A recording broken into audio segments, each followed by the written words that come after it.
Good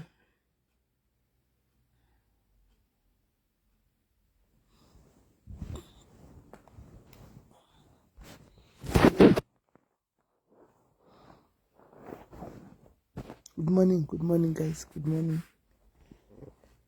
guys. Good morning. Do you have the sound now? Can you hear me now? Can you hear me now? Can you hear me now? Can you hear me now? Do you have the sound, guys? Can I pass the sound in this stop a video?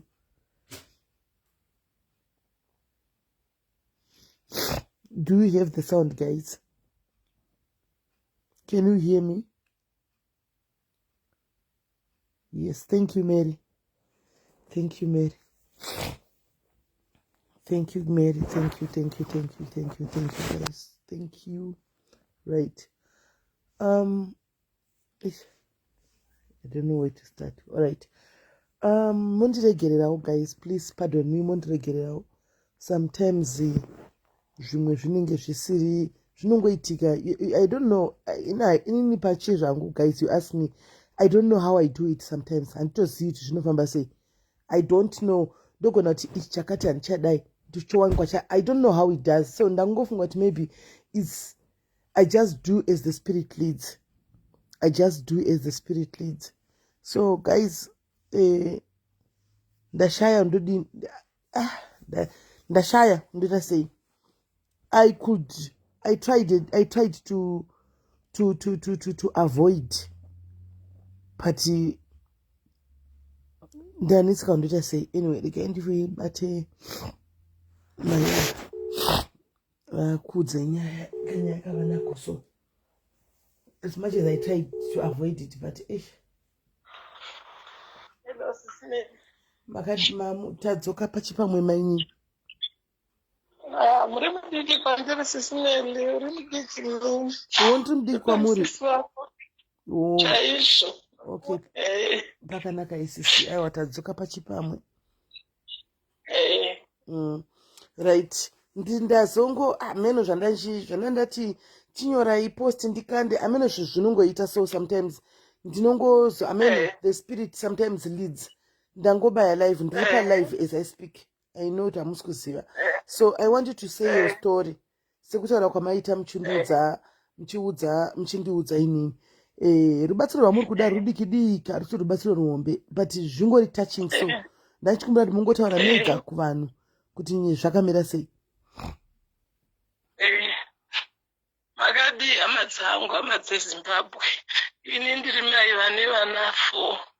Saka ndakabereka mwana wangu wokutanga aine buri pamoyo pake. Saka vakazozvibata kuti ane buri pamoyo ave ne7 years. Angorwarawo pakumuindisa kuchipatara ndopavakazoti aiwa mwana uyu ane buri pamoyo. Saka nguva iyoyo vanhu vaiwiswa kuno kuSouth Africa vachizooparetwa. Ini nokushaya ndakakundikana kuti mwana uye aoparetwe kuno kuSouth Africa. Saka vakati mwana uyu achagara achibayiwa injection every month yokuti abatsirike. Saka vakambomubaya. Asvika kuma12 years nobva varega kumubaya tiri kuZimbabwe. Ndobva angozokura but anga achingori nekamuviri kakangoondoroka asingasimbi ende asingakwanisi kana kutakura zvinorema. Saka akangokura akadaro. Akauyawo kuno kuSouth Africa akambozamawo kuti aite zvechiweta izvi. Ndobva adonha ari kubasa 2016 adonha ari kubasa anobva ambonzi imeningitis nobva ambonzi chii ari kuBaragwana hospital. Ndoko vakazoita matest vakaona kuti no ane buri hombe pamoyo pake. Saka kuBaragwana vari kumubatsira havo but munhu uya ndandichingogara ndichingoti kuenda muchipatara ogara 3 weeks 1 month arimo muchipatara ndichienda kuchipatara everyday ndichidzoka kusvikira vamburitsa. Saka anga achingoita in and out kuchipatara. Zvichimboita nani omboraramawo hake. Saka iye zvino ndofunga kukura kwaari kuita dokta akati ndokuneta kunenge kuchiita moyo uya. Saka haachagoni kurarama asina oxygen. Saka kurwara kwakaita ndofunga dzatova 2 months zvino anamboita right. Ndakaenda naye kuBaragwani kuya vakasvika vakati ei mwana wenyu uyu akufanira kuti agara achingori paoxygen. Saka mutemo wachinja, kwakudiwa mari nokuti vakavatoramba chero kumutora kuti apinde muchipatara, but zvaanga ari state yanga ari doctor ndiye akazoti munhu uyu wamuri kuramba kuti mumuadhimite vachiti vanoda 10,000 kuti vamuadhimite. Ndanga ndisina mari yacho, indoshanda mumba hama dzangu. Saka doctor akakumbira akati munhu uyu ari kufa uyu, regai tibatsire munhu uyu, hamungadzoseri munhu uyu kumba nenyaya yemari. Kumutora kwavakaita tikanzi bhadharai yamanga muinaro. Nanga ndinaenda ndatohora sazuru, kasara ndisina kana sendi ndikabhadhara. Vakamutora akapinda muchipatara muya, dhokta akazondidana kumitingi akati isusu rubatsiro rwatingamupe hapana, hanzi kunze kwokuti imi mutsvagire mega oxygen cylinder muve muchifilisa kuti awane oxygen, haachagoni kurarama ari ega asina oxygen.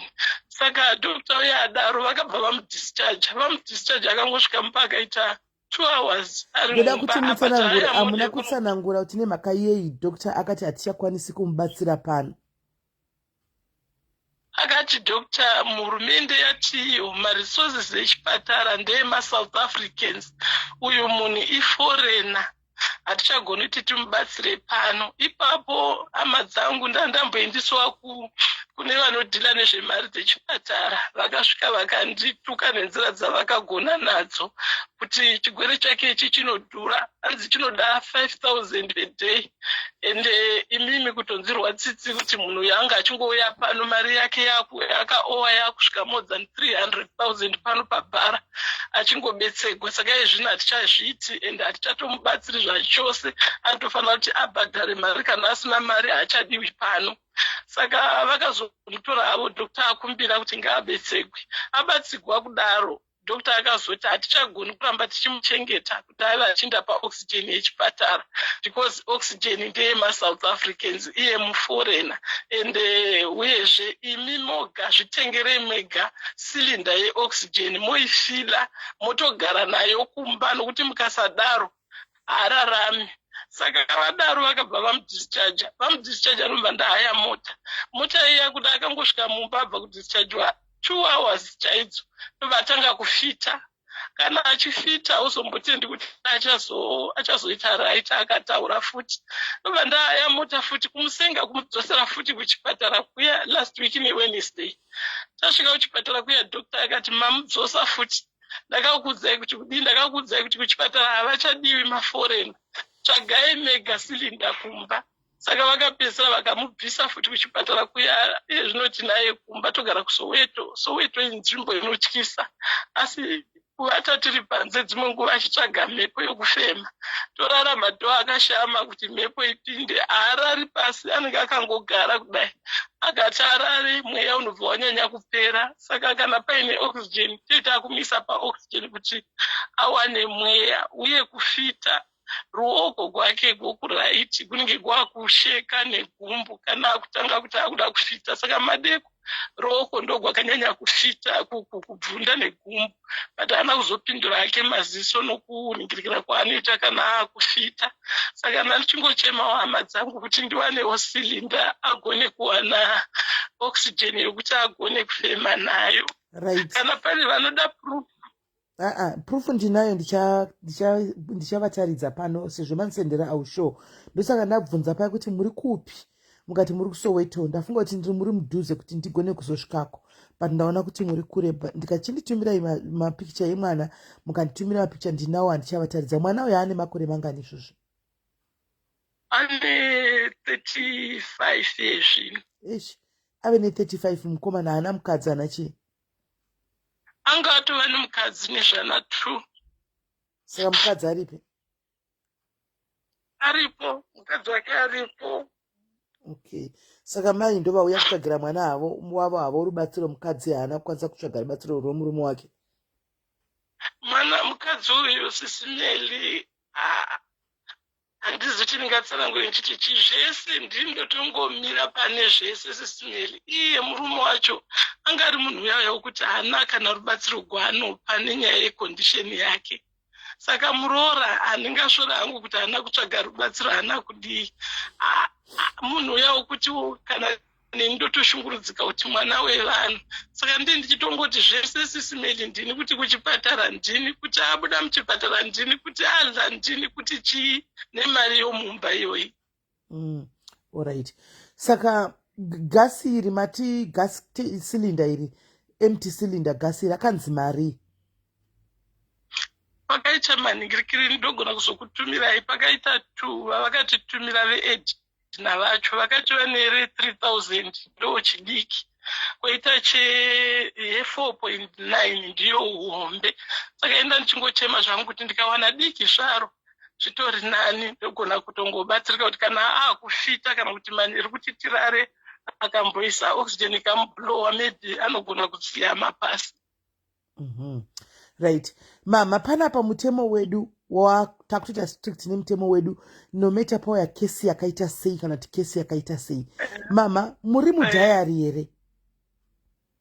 Chaizvo, akanyanyisa SIS MELLY. Mukatarisa muchirikewo kanyaya yangu yandakambokupai kwave kudhara yomwana musikana, ndichiti SIS MELLY mbotaura ino mwana uyu handimunzwisisi. Ini ndinoziva, asi ndinoda kutaridza vamwe nekuti kuitira vanozouyawo sure kwenyu. Ini ndozviziva kuti muri munhu wakare. Ndakatomboita nyaya yenyu pano tikatoitaura padhayaris apa kare, ndikataura nemwana wenyu musikana inini kuseri zvisingazikamwe nevanhu, mauya muchichema nemwana wenyu musikana pane chida kuti vanhu vaone, nokuti chakuita macases nemachallenges ekuti everyday munhu anouya achiti musekuru vangu ndakuconnectedwo kwedu muraini medu mune munhu ndaonawo family yakati like tatove responsible for Zimbabwe kana kuti Africa yose handizivi. Saka we are now we are going to be strict nemadhayaris edu zvino mwana zvamaita izvi murume mwana kana kuti imimi kana kuti mukadzi womudhayari chete. Right. Ndipeiwo nyaya hwani yamunoziva yekumasure kana tongoti yekugore rechitanga padhayaris apa yakaitika padhayaris. Chero pamakataura nyaya yaShakira ndanga ndichingoripo. Pamakataura pakaitika ndingati nyaya ipi, nyaya yamai vokuraigwa mwana wavo ndandichingokutevererai. Pakaitika nyaya yaLivingstone muchimiramira ndandichingoteverera dzese nyaya ndichingoteverera katondo ndisina kutevera ndichitori ndisiri kubasa kwandinowana wangu wifi dzimwe ndendisina data. Right. Thank you very much mama. That has showed you guys kuti mai mudhayari no doubt handiti musazofamba voti SIS MELLY vakasitsvaga vanhu vasiri isusu vanotirambira vakachera vanhu vasiri madhayari. Mavanzwa mai vataka kubva kunyaya yaLivingstone chai, vakataura nyaya yaShakira chai, vakataura nyaya yamai vakauraigwa mwana, kureva kuti munhu wedu pano. Right. So guys, mukatarisa pamusoro pandaisa caption kumusoro uko pandaisa caption ndaisa namba yavo, ndaona mwachiti ndoda kusenda mari yakati pamukuru, namba yavo iri pamusoro apo. And guys, mari kudiwa pa ishoma. Let's talk of 4,000 rands. Ishoma. Ndichaenda ku laptop imbomira kundimanyira. Tine nyaya yati iri important ndatotaura pano zve laptop izvo. Zvinde zvimwewo. Katimbotaura nyaya yamai ava. It's a very crucial matter. Right. Saka nyaya iripo mama maita ine kuya kwenyu pano. Vanhu muchaona pafoni penyu vanhu chikubatai vanhu chindesa namba yenyu. Anti foni yenyu chipindawo mari. Kana mazotenga gasi iri mama, ndachikumbirawo kuti mozotorawo picture yegasi motisendera so that we show madhayaris kuti gasi rakatengwa handiti. Hello mama. Hello mama. Hello SIS MELLY. Alright, nandisingasakunzwi. Right. Namba yavo iri kumusoro ko guys. Saka vanoita ma-e-wallet. Moita e-wallet mari ishoma guys. Ishoma stere panogara kuSoweto. Mari ishoma. E-wallet namba dzavanoisa padenga apo dziripo. And vanoita mukuru yoyo namba dzavo dziripo. Vanoita world remit namba dzavo dziripo. Munokwanisa kuvabata panamba idzo. Mobvunza naye mama world remit ndokutumira isei ndiri kudiaspora kana muchida kutumira. And hanzi vane account yekakutekere. You can do e-wallet kuvekani kana kuita cash send. Zvakawanda zvamunogona kuita kutumira mari. E-wallet, cash send. Hatina kuti Capitec munayo. Right, vari kuti Capitec munayo. Saka namba dziripo. Iwe chitora namba dzavo wovafonera pa WhatsApp nenamba idzodzo idzo. Handichika vokupa namba, vokupa account number. Handichi vokupa account number. anzi alright, vokupa account number, then kana vakupa account number iwodi iwo wovabata ipapo anditi Capitec vanayo kuvekani tora nhamba kumusoro kwadadzipina kwadaisa caption uku then tobatsira hanzvadzi yedu ishi kuti ikwanise kuitirira maupenyu chero neoxygen iwohwo upenyu ihwohwo ichingofambawo ichidaro handiti maona saka right mama maita yenyu thank you very much dzichaiswa pafoni penyu mari vachakufonerai handitika kana mazotenga please send terai picha yegas tank mondifushe kutaridzawo tione kuti zvinoita sei. Alright, sisimende nchikuupdate zvese sisimeli. Handisi tsotsi zvangu. Handisi tsotsi mnini.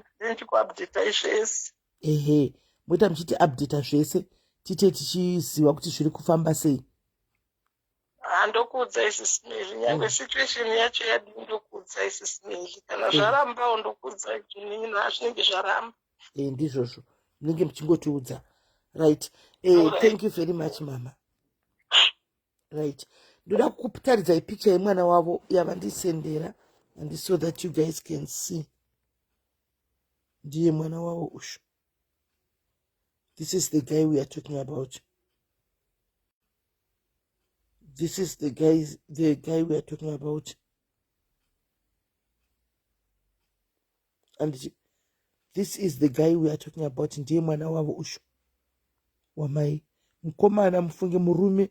Arifunga kunga achitozvishandirawo achengeta mhuri yake but pari kunetsa nenyaya yeronda riri pahuro ronda riri pamwoyo iroro antivazviona so ndopatasvika apa ngativabatsirei anenge ane 100 rand yake 200 anoda kukandawo 5 pounds yake mari iyi ishoma we can do it mumwe wedu mai ava mwana wavo anomuona mumwe wedu mwana wavo saka takati mwana baba mai mwana mukadzi kana murume do close family yako iyo ikatouya tinotomira handitika hatina choice hazvinei nepolicy please don't ask me about the policy hazvinei kuve mudhayari hakunei nezororo kuve mudhayari hakunei nezororo policy ndeyekuti tinenge tichikuudzaiwo kuti joina titatsvagawo pekuti vanhu vawane kuinda papolicy yekuti vajoine kuitira ramangwana but this has got nothing to do with zororo.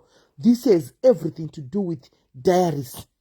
Handi muri kunzwa hazvine musatombotaura nyaya dzemapolisi hazvineine zvatiri kuita pano zvokuti tiri family yediaries ukakanga mwana akarwara kana kuti iwo karwara kana kuti murume wako hazvineine polisi whether une polisi yenyaradzo whether une polisi yegreat hope whether une polisi yezororo izvi ndezvefamily yediaries munhu nemunhu ane choice yekuenda kupolisi yaanoda handiti munhu nemunhu ane choice yekuenda kupolisi kwaanoda munhu anogona kuti ndinoprefer yangu kujoina polisi chatinongoda chete isusu we want you to have a police hazvina basa kuti polisi ndeyekupi we want you to have a police chete handi muri kunzwa as long as uri mudiaries wedu uri mumwe wedu tatina choice tichangoya tichitawo masenti iwaya tichibastirana tichienda takadaro handi sezvinongoitawo vamwewo kwavowo tichangodarowo tichienda takadaro handichimaona gurupu rino iri nderekuti vanhu vahile ndere healing people ndere kuti vanhu vavente out so I'll be so much disappointed. Let me be honest with you guys, I'll be so much disappointed ndikasangana nemudhayari ndichitenderera mastreet uchitukirira mumastreet kana kuti uchiseka pari kutukwa vamwe kana kuti uchishora pari kutukwa vamwe kana pari kusekwa vamwe. I'll be very much disappointed with you because here we don't teach you that. Hatitauri izvozvo handiti hatitauri izvozvo ndichakudzidzisa gore rino iri nerinouya ndichakudzidzisai madiaries machezi muchida zvinhu tinozvida tose zvinhu tinozvida mufunge ndakadai ndotozvidawo zvinhu nyaya ndotodzidawo asi it's a high time now we have to teach ourselves self control kuti zvimwe zvinhu zvitidarike.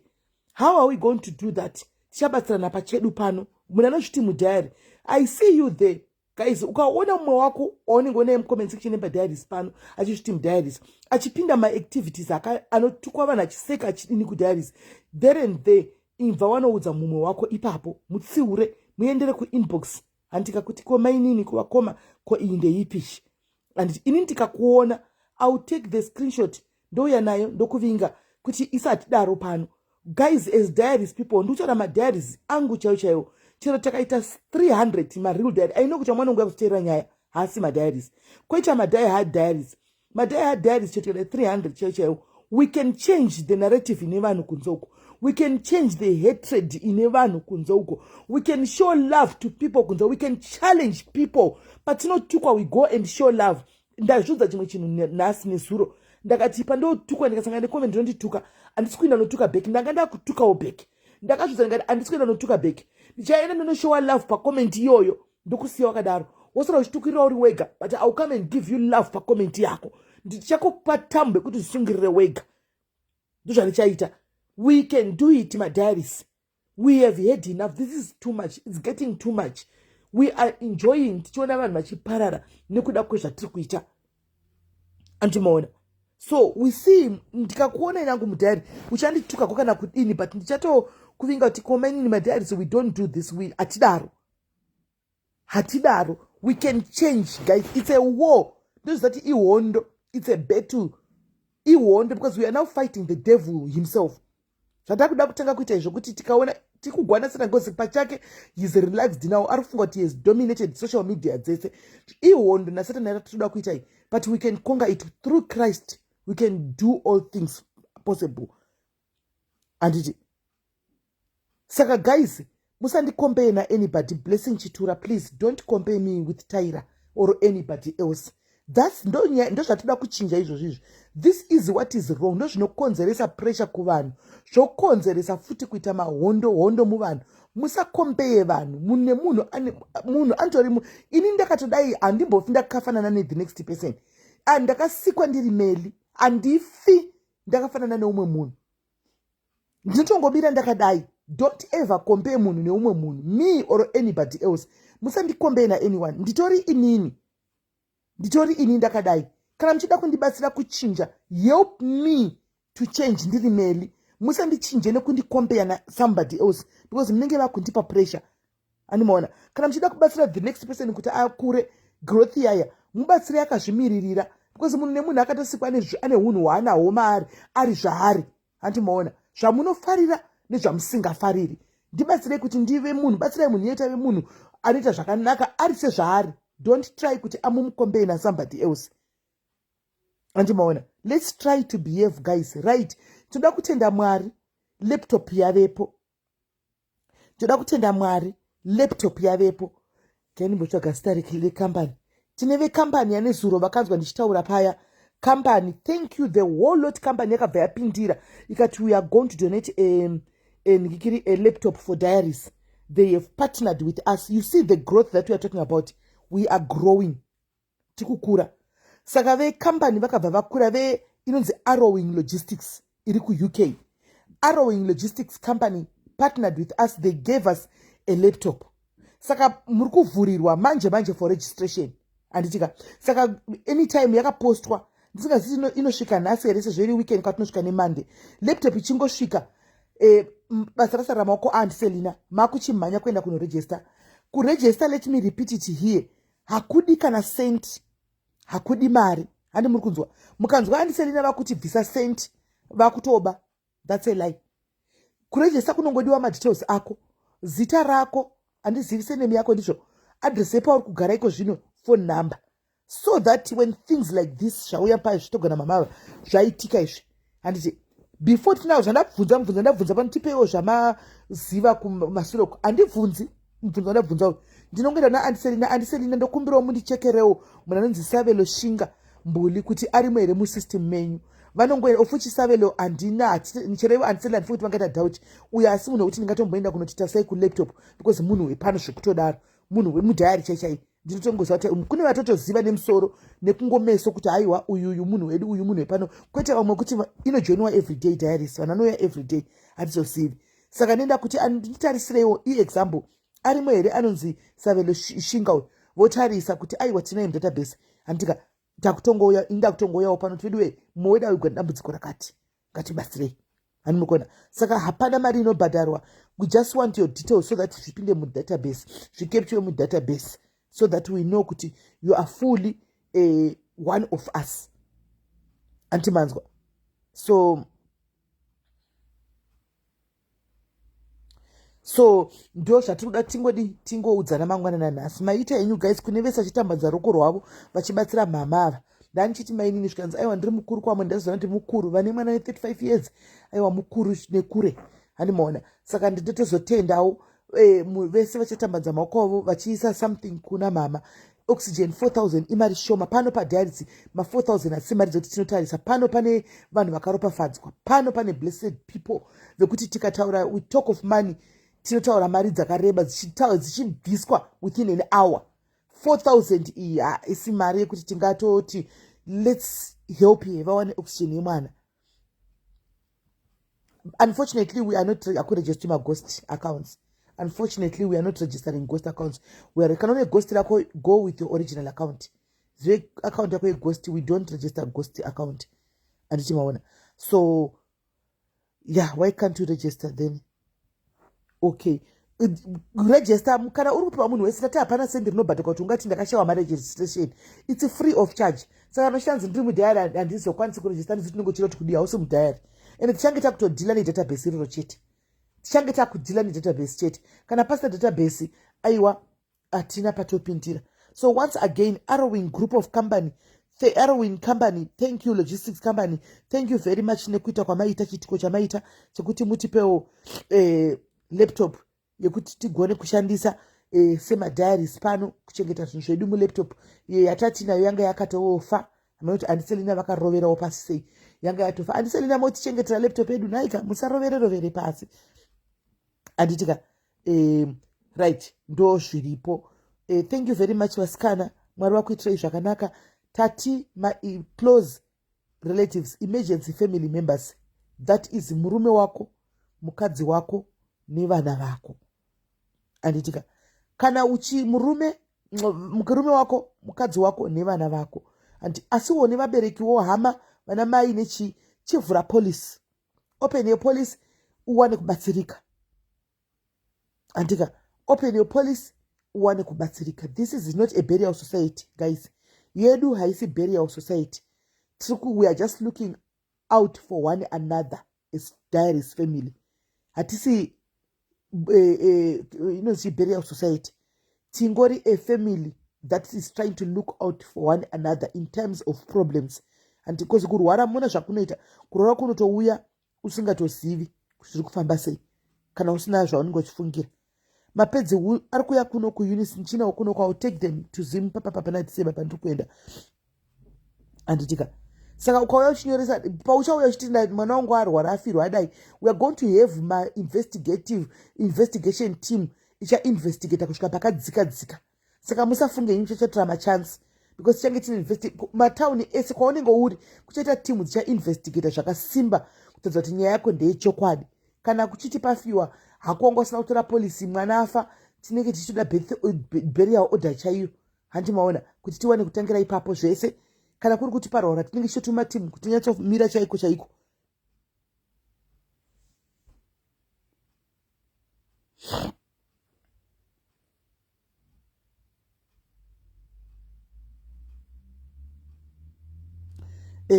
Musasura muchinetsekana guys, musanetsekana uyu abva atouya regai tibve tatongomubloka. Musanetsekana henyu sekutaura kwaita kuti tatobloka regai tibve tatomubloka iye Latifa ushu tibve tatomubloka iritori ghost. Hatina nguva nemagosti akatodai.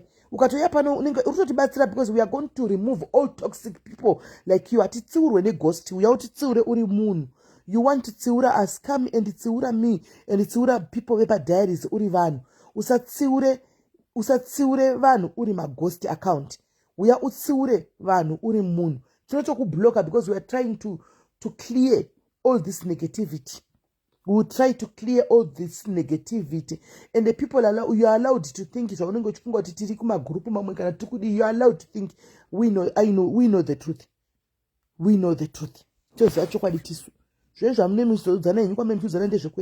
Remember, tinema ways akawanda mshisha mnete zvaita izvi zvokuya chinyora panapa ndo zvinoita kunyora panapa ndo zvamunoita mune muchitinyorera zvamunenge matituka uko mutinyorera pano totoona kuti kodori kuitika zvimwe zvinotenderera masititi muoka tinenge tiriwo utoshamisika kwanzi manzwai takutoziva kuti ezvikondo zviri kuitika zvimwe zvinosvika pakupera utisina kuzviona anditika. Saka huya yakakanoda utitsiura pano padiaries, uda kutsiura anyone wepadiaries kana tokupi uya uri munhu usauye uri ghost account, because we will never take you serious. We don't tolerate my ghost account ari vile, because a ghost account is something that is never good. Ukariona ghost chero ramai vako vakafa kudhara richibudikirapo, hauvamhanyiri azviti. Instead kuti umhanyire unotiza, hauvamhanyiri. Yes, Latifa gone, because it's a ghost account. Hakuna munhu anoda kuita ukama neghost.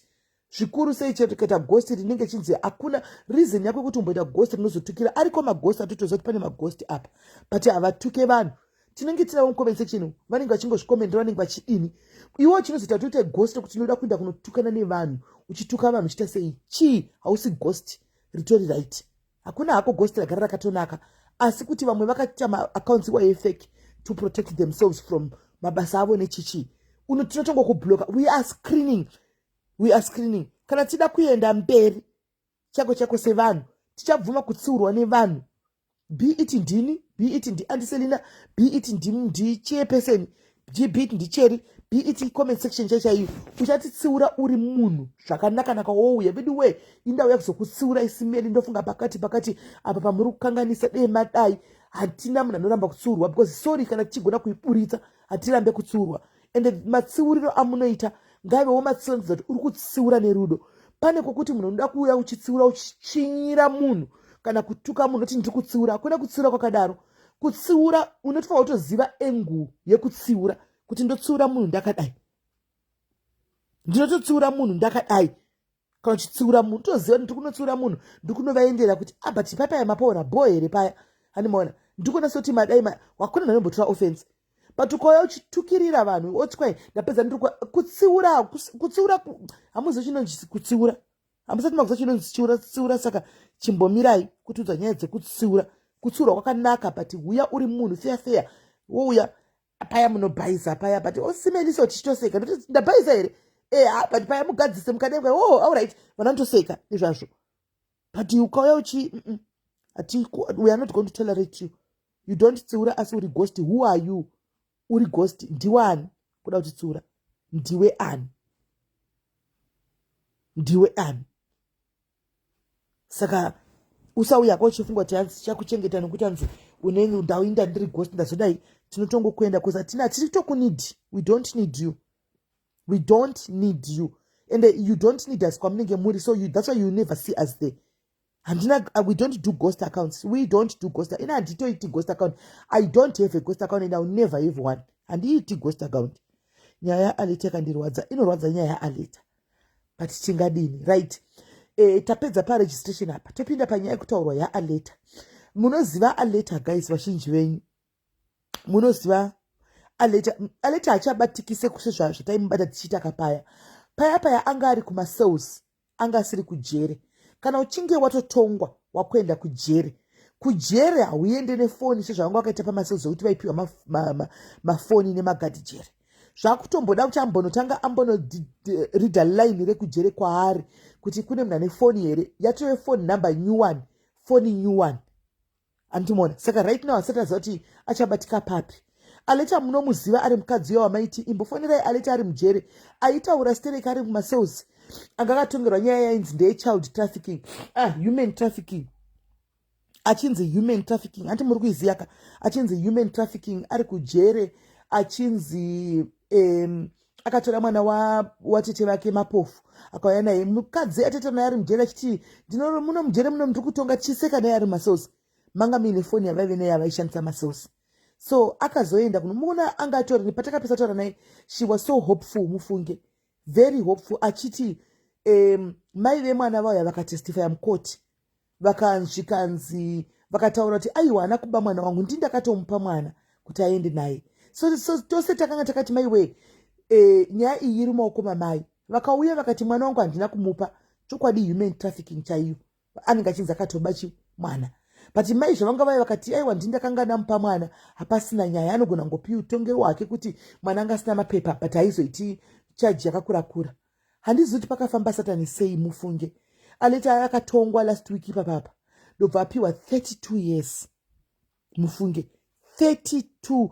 Ndakadonza musodzi ndichifonegwa naShelton achindudza nyaya. Ndakadonza musodzi ndakati kana kuine mhepo dzinosimuka mhepo dzakadai hadzina kunaka. hadzifaniri kusumuka dzichidaro. Akapiwa 32 years mufunge vasikana yekutora mwana watete wake kuti auye naye kunoku chete amubvisewo pakutungamirira mapofai auye kuno kuti akwanise kumupawo education. 32 years apiwa 32 years akazobisigwa akasara ne15 good years. 15 good years ndo dzakazosara nadzo. Saka zvinondinetsa kuti ndinyatsotaura nyaya yaleti yakandidzamira mufunge. 15 good years ndo dzakazosara nadzo antimazviona. Saka vanhanzi vanogona kuapila. Yes, vanogona kuapila, but zvakuda lawyer, a very good lawyer richaapila, ende kuapila zvakuda mari.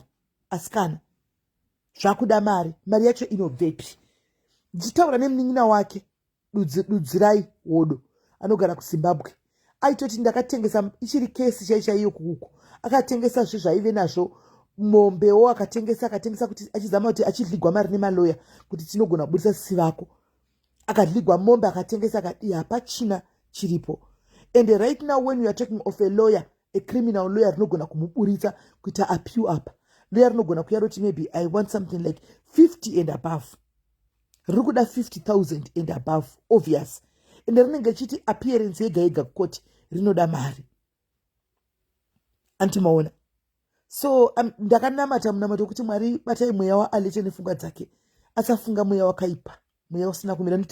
Muri kurimemba chimbotaura nyaya yekuti ndombofunga kufudza mweya wangu achiri kumacells, because nyaya yangu haipindi mukota moti nemhaka yei. Vamwe anonga chingoyo achibuda ndichingosara ndiri muno.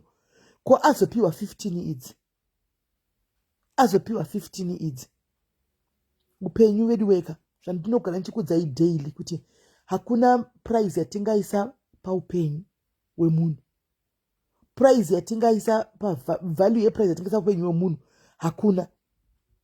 Ende upenyu hausi hwedu ndewamwari. Zvinokuchinjira 2 minutes, 2 minutes, 1 second sekubwaira kwaonta kudai uchifunga kuti zvinhu zvangu zviri kufamba zvakanaka.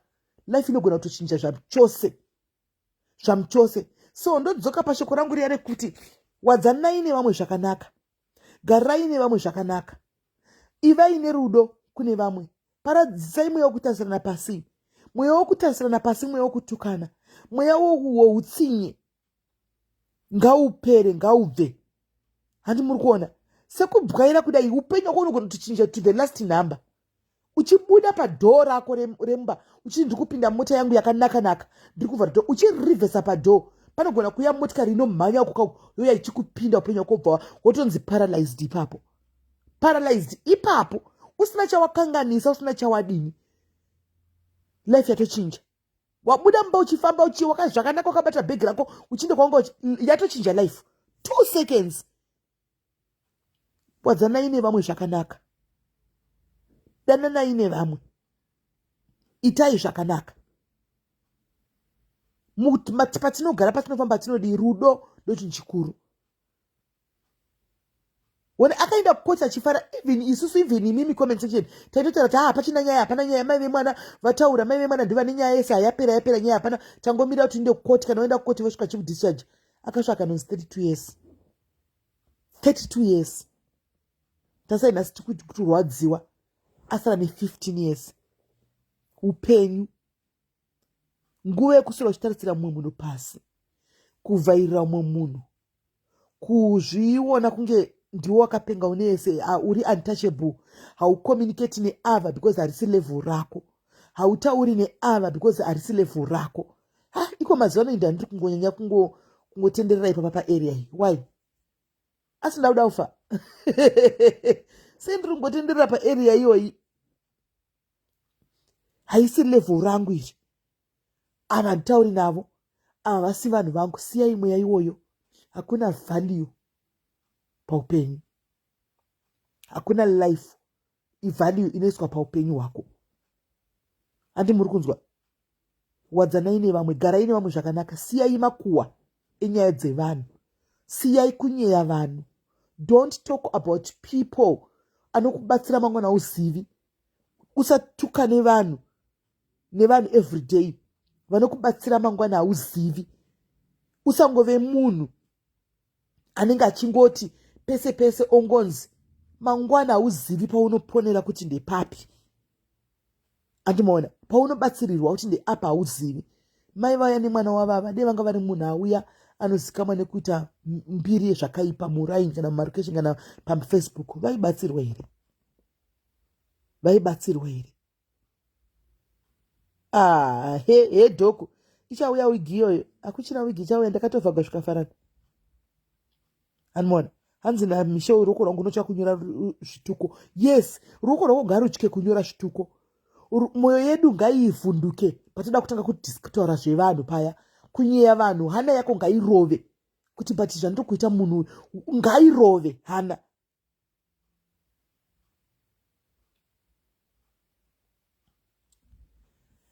Right, anyway, ndingatozotaurisa zve and be misquoted, but I don't care anymore about being misquoted kana kunzi chi.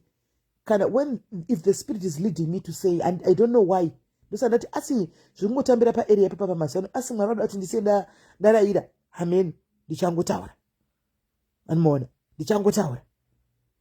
Ngative vanhu vanoitawo zvakanaka. Tese.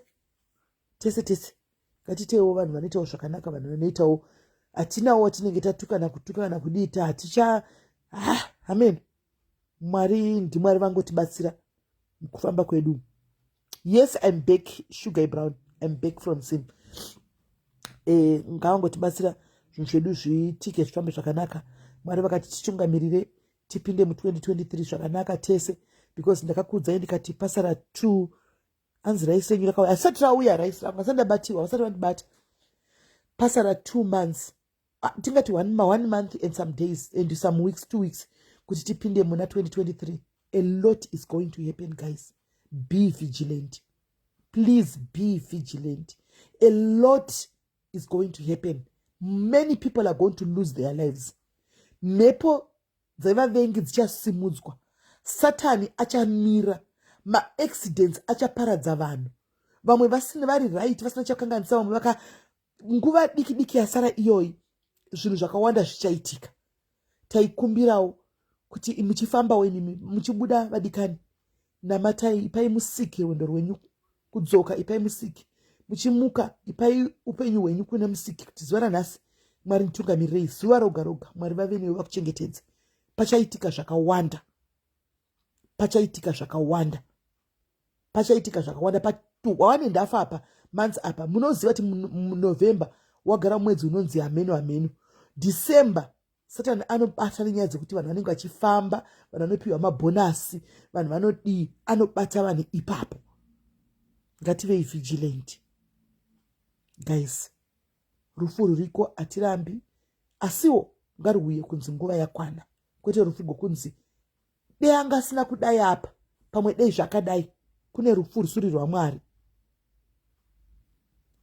Linda Brooks mnin'ina wangu wanyora comment yako iyo hanzi ndizosare kuememparada pesaka 1. Ndoda kudai, ndoda kukudza nchiti Linda Brooks mnin'ina wangu, as much as uchida fun kunakirwa mnin'ina wangu nekudi vanokutuka, vanokudena, vanokudini, Linda, it's not worth it. It's not worth it. Unoziva kuti nemhaka yewa uchiramba uchida kudzokera panzvimbo iyi kwaunotambira Linda, kwaunotambira kwacho, it's hard sometimes kuti ubude mazviri zvachose. Linda, you are a very good child. Kwaunotambira kunokunetsa sometimes, because kune Satani anongo yachikuprovoka iwe wopesera uda kudzokera. Kwaunotambira mnin'ina wangu Linda, try to avoid simbosiya zvekunana imbotosikangama seri kuti mvengeri Linda, imbokangama nezvaro imbokangama nezvaro, just focus on what is right. Umbobvisa zvimwe zvinhu umbofocusa zvinhu zviri right. Unoti zvinhu zvako hazvikwe, life yako haitokunakidza ikuchinjiri for the good here, inotokunakidza zvokutodaro pasina negativity. Kana kuti nhasi wamuka uchidefenda ningi wakutukana nevanhu because you are defending ani mangwana wafuma ndiwo kutukana nemunhu auya wakutukana nemunhu, imbosiyana nazvo. Anditika Linda, ndasingadi kutotaura ndiwati sisimeli ndidzosere, saka ndazotaura kuti Linda, handiwana uri mwana akanaka chaizvo, isusu tinozviziva, but sometimes unodzoserwa nevanhu ende uri kufeila kutiza miedzo iyi. You are failing kutiza kumiedzo ishi. Isu tiri kutiza one, tiza noupenyu hwako nene, tiza kumiedzo iyi. Havanava, they want to take you to Gehenna chete, hapana chimwe chavanenge vachida kuvadango kutora newe kuenda newe. Tiza, siyana nazvo. Right. So guys, mhepo vanhu vemafamily vaya mwedzi waNovember uyu ndo vari kusimudza vakaipa vemafamily medu vaya, ndo mwedzi vanenge vachibika madoro avo vachireverera vachiita zvavanenge vachiita, ndo pavanenge vachifamba kwavanenge vachifamba vachiita zvavanoita. Vamwe venyu munofanira kutogara muri pamunamato, ndimi munoziva kwamakaberekwa guys, ndimi munoziva mafamily enyu. Vamwe venyu munofanira kutogara muri pamunamato nokuti mazita enyu as we speak anenge akatoiswa kana mumbiya, mazita enyu ari mumabhotoro as we speak, mazita enyu akachererwa pasi right now. Saka you know the history yekumba kwenyu kuti gore rega rega December November panogemuka munhu unenge usaziva ari kugemuka kwacho ndiani, and havatodi kutokuona uchifamba kudai, havatodi, vanotokushuvira zvakaipa. Kukuona ivana hedhoku zvamunenge muchiita muchiposta mahairstyle enyu havadi, they think you are making it. Havasi kuti istruggle kutorara tamburiro kuti urarame, vanotofunga kuti you have it all in life. Havatodi, havatodi. Saka imi munoziva kwamakaberekwa ndimi munokuziva. Ingwe kuti mumire mirai neminamato, mirai neminamato, nokuti ndo nguva yakatoipe kuti mwedzi uno nemwedzi waAugust, mwedzi unosimuka mhepo dzevavengi zvekudaro, vanobata-bata vese vanodini ndo pavanoita. Mafamilies atinoberekwa aya guys akatakura kurema, akatakura zvakakomba mafamilies atinoberekwa aya. Mune zvakawanda zvinoitika mafamilies umu. Kune vasingarari vachida kungokuona uri wakaisigwa chicross chete pamusoro pevhu uri dutu. Pane vakawanda vanoda kukunzwa kungonzi afa akudzwa kuZimbabwe akatasa mudenga kana uri kwauri. Pane vakawanda vanoda kuti marriage yauri iyoyo iparare. Pane vakawanda vanoda kukuona uri rombe uchidya mubhini, vanoda kukuona uchifamba. Saka if you are not going to be careful and prayerful, you know what happens now. Mweya iyi to push you. Chinhu chaunotaura everyday kuti chinhu chakaipa inokupusha ipapo, ende musi waunochiita hauoni kuipa kwacho, hauoni kuipa kwacho. Unozochiona wapedza kuti zvandogara ndishando zvandatoita, inokupushira ikoko because they want your destruction. These spirits, they want your destruction. Havadi chaunobata chibudirire from January to December uchishanda uchibata mari yakanaka, uchiinda kubasa uchihora kana kutenga kapi yemumba chaiyo wafeila. Watadza kutenga kapi yemumba chaiyo, poto zvayo, plate zvayo, hapana. Uri kungoramira toilet, vanenge vakasunga kuti hapana chaanoita. Kana chikafu chidzimwe chintokuperera mwedzi wapera utombosvika pakuti unokwereta, vanenge vakasunga. Vamwe variko vanosunga kuti chero zvoita sei anofanira kuita rombe, iri rinofanira kuita rombe, mhuri yekwanhingi inofanira kuita marombe chete, hakuna munhu anofanira kubudirira, vanofanira kungodzembereka nenyika. Vanove satisfied musi wanokuona uchipenga uchitaura wega murodhi uchidya makadhibhook manewspaper wakapfeka mansaga, ndo musi wanogutsikana kuti vati yes zvabudirira. Antimaona. Saka you can run away from this, you can dodge from this just to be prayerful. Be a prayerful somebody. Iva munhu ari prayerful, gara uri pamunamato nguva dzose, urambe zvimwe zvinhu. Munoziva kuti zvimwe zvinhu ndezvekuramba neforce, by fire by force. Kune mamwe maprayers atinoshandisa zveforce kuti Mwari apa kana mukasandiropafadza ndifida kusiyai, kubatirira kudai, kubatirira kudai. Hatimaona elo kubatirira chako chekudai, rambai makabatirira kudai kuti Mwari kana musina kundiropafadza, kana musina kundichengetedza paMwari handikusiyi. Forceful prayers, minamato iye hondo yaya inodiwa. Nyama dzenyu dzinenge dzichitoyevewa nevamwe kuti toda kuidla nyama iyi uyu, toda kuidla neveukama kwete nevekure. Veukama vanenge vachida kutodla nyama iyoyo. Please, garai muri paminamato. Vaya vanoti isusu tinoti protected nechivanhu, nezvechivanhu hatina zvatinojaja enda tazvo tinoshora, chiitai chivanhu chacho. Handika mugare makaprotectwawo. Handiti vanonamata voita zvokunamata. Handiti nokuti unhu zvimwe chaunonyatsoona wega kuti iyi mweya izvi zinolonga normal, izvi hazisi normal izvi. Handinenge ndakapara mosha. Vamwe vari kungoshanda vanhu vachibudirira, vanhu vanoshanda navo muchikora pei yakafanana, zvinhu zvavo zviri kufamba, yako unoibata kasi inoita kunge mweya yanzi kuita kunge yabhururuka. Zviri kufamba sei? Ivo ndoonenge uchitoziva. Saka mangwanana nhasi hanzi handisendina live loading, and hanzi handisendina imbongirai kusenda mazita enyu kusvikira ndakuudzai kuti chisendai, because laptop haisati yasvika kwavari iri murodhi. Kana vaibata vachakuudzai, handi muri kunzwa, vachakuudzai. So guys, love you so much. Move nezva rakanaka. Igaitimire live ya Andiselina. Tiseke zvedu tinakirwe pano. Pano ma live ari pano. It's educational. Ukasangana murodhi maunofamba ne voice note, audio, video ya unofunga kuti there is a lesson for us to learn. Ingave kune dzimwe nyika. Please don't hesitate to bring it to my WhatsApp. Because tichati kuda ma lesson ekudzidzisana kuonesana upenyu. Kuti chii chinonzi upenyu zvinozoita sei we relate in things zvinenge zvaitika we relate in things zvinenge zvaitika ndiandiselina vapina comment yandisenza vapina nguti chi hanimaona we relate in things that is happening kune dzimwe nyika kupi mupenyu hwemavanhu. We can also relate because we are all human beings. Hanimaona we are all human beings, so we relate a lot to these situations and circumstances that are happening around us, no matter zviri kubva kana tukupi. Wasangana nazvo zvine lesson, come bring it, we will discuss. Tinoonesana handitika. Love you guys, moswera zvakanaka. Love you.